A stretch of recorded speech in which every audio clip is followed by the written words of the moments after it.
Hello and welcome.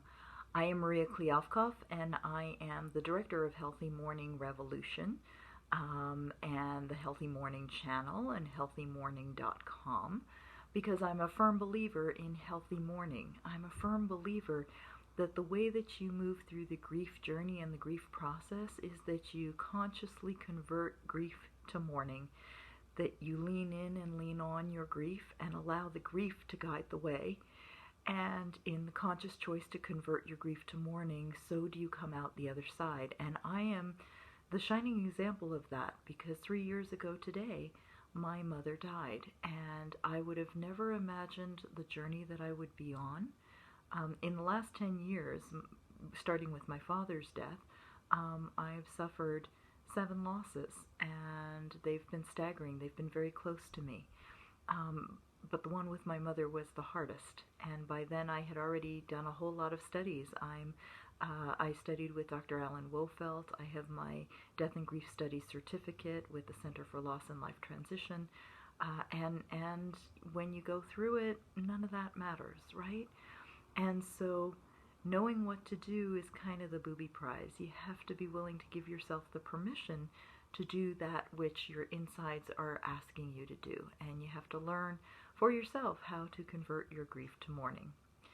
So today's topic is we're going to be talking about the uniqueness of your grief, because the reality is only you know what your grief is. We all have grief in very unique ways, and there are really 3 things that contribute to the uniqueness of our grief.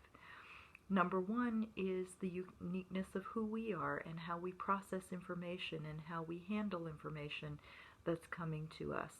Number 2 is the uniqueness of our beautiful person who has died and everything that carries with it.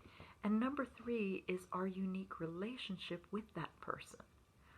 And so, dependent on my personality profile, how I'm likely to deal with grief, how I've dealt with griefs in the past, dependent on my loved one, and in some cases, certainly for my mother, it's what did she teach me about grief and mourning, because my mother taught me a lot about just get busy.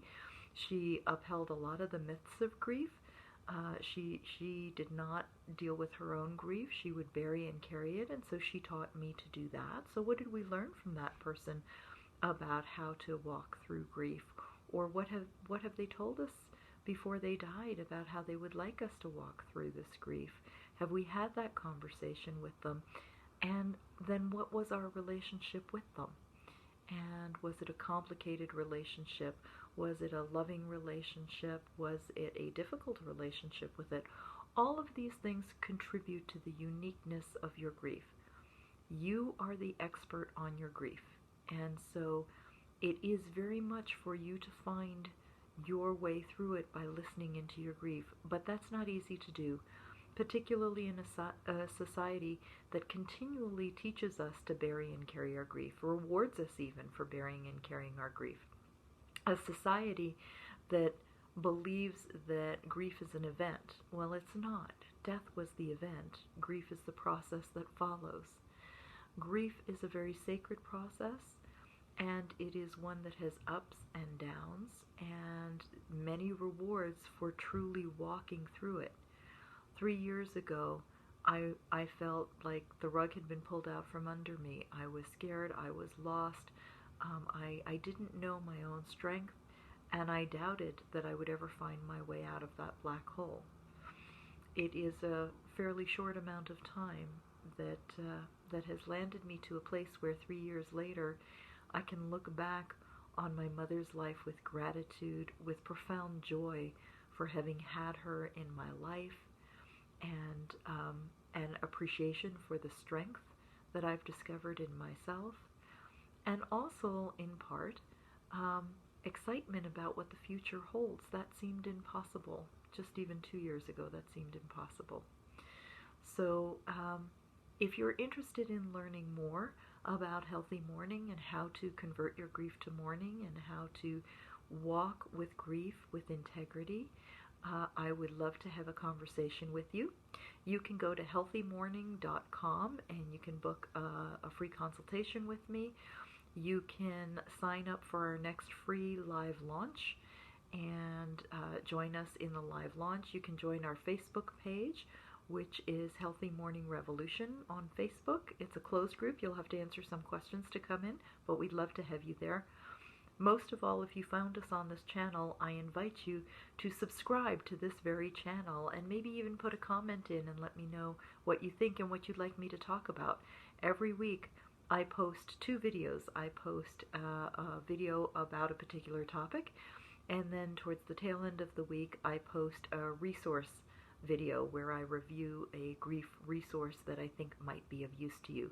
So please subscribe to the channel so that you can get these as they come out.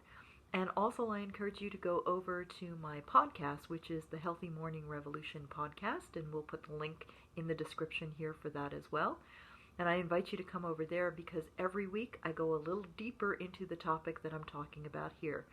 So whereas we talked about the uniqueness of grief and the 3 areas that determine a bit of the uniqueness, I'm going to talk a little more in depth about that and what might be some challenges to the uniqueness of your grief. I wish you much love in your journey. Grief converted to mourning can happen with ease and grace, and I wish you ease and grace in your grief journey. Namaste.